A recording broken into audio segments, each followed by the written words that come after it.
आवाज मानदेशाचा। यात्रेत कावडधारक भाविकांच्या 2 गटात तुंबळ हाणामारी झाल्याने 2 भाविक जखमी झालेत।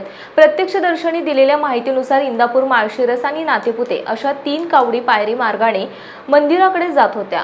आपल्या गावची कावड पुढे नेण्याच्या कारणावरून तिन्ही कावडीच्या गटातील भाविकांमध्ये चुरस निर्माण झाली। कावड पुढे नेण्याच्या कारणावरून शिंगणापूर येथे 2 गटात तुंबळ हाणामारी झाली आणि त्यामध्ये 2 जण जखमी झालेत। पोलिसांमध्ये नोंद झाल्याची माहिती मिळाली आहे। कावडी सोबतच्या गटातील भाविकांनी एकमेकांना धक्काबुक्की करत स्थानिक व्यावसायिकांच्या दुकानातील नारळ उचलून फेकून मारले।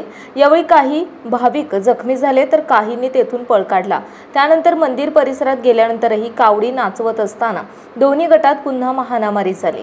यामध्ये शरद सुरेश गुरव वय 40 राहणार माळशिरस आणि सिद्ध प्रकाश आळगे वय 24 राहणार इंदापूर हे 2 जण जखमी झाले। त्यांच्यावर शिंगणापूर येथील प्राथमिक आरोग्य केंद्रात उपचार करण्यात आले। तसेच दुसऱ्या एका घटनेत अमृतेश्वर मंदिरानजीक पटवर्धन, कुरोली आणि वाघोली या कावडीधारक भाविकांच्या 2 गटात कावडी नाचवण्याच्या कारणावरून मारामारी झाली। यामध्येही एक भाविक जखमी झाल्याचं समजते। दरम्यान कावडी सोबत येणारे हुल्लडबाज युवक मद्यपान करून येत असतात। त्यातून कावडी पुढे नेणे, नाचवणे या कारणांमुळे दंगामस्ती, मारामारीचे प्रकार घडत असल्याने उत्सवाला गालबोट लागत आहे।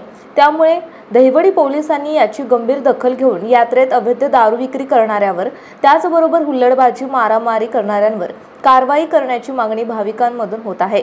मानसोफर न्यूज संपादक बापूसाहेब मिसाळ, वरकुटे, मलवडी। आपल्या जिल्ह्यातील, तालुक्यातील लेटेस्ट बातम्या पाहण्यासाठी आजच मानसोफर न्यूज चॅनलला YouTube वर सबस्क्राइब करा आणि बेल आयकॉन प्रेस करा।